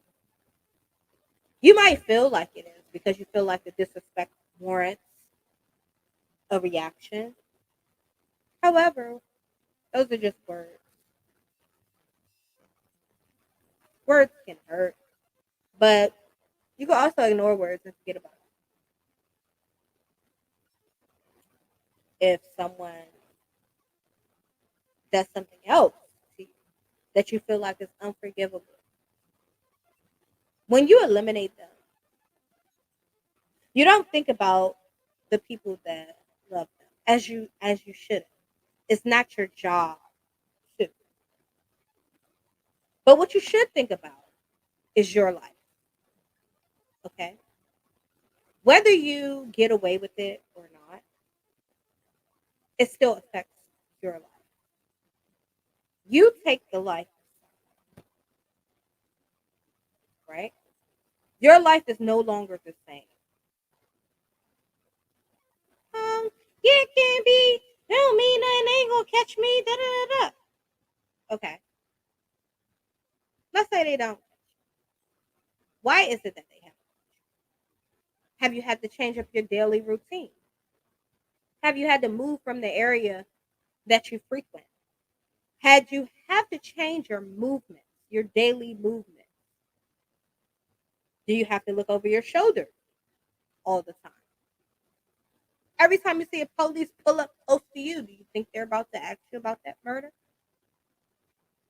That's how your life has changed. It's no longer worry free about your freedom, pretty much. Because from the moment you eliminate someone, and let's say you get away with it, you might not be able to live in the same neighborhood. You might not be able to walk around in the same place. You might have to go somewhere else where you know no one.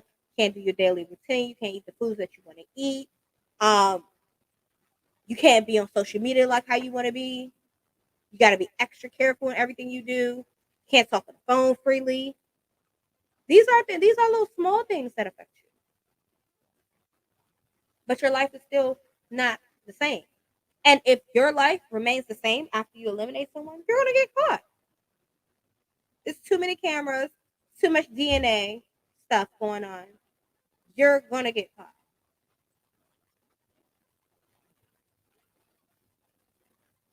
So at the end of the day, is someone else's life worth more than your own? Are you willing to give up your life to take someone else's? And that's just with the small stuff that I was talking about. Changing your daily routine, doing this, not being able to be comfortable like how you were. That's taking my life. That's like being locked up. You don't have the freedom to do whatever you want to do, or you do have the freedom, but you're scared. You're looking over your shoulder. You're worried. Or you're spending 25 to life in jail for taking someone else's life. So now you don't have a life. So like I said, I pose this question again to you. Is someone else's life worth more than your own? Y'all think about that and y'all let me know. And on that note, I'm going to go ahead and leave. Y'all, I had a couple of more topics for you guys, but I'm just going to go ahead and put it on the next show. We're all the way into the 2-hour mark. I just wanted to share some stories with you guys. If you guys like what you saw today, please hit that like button.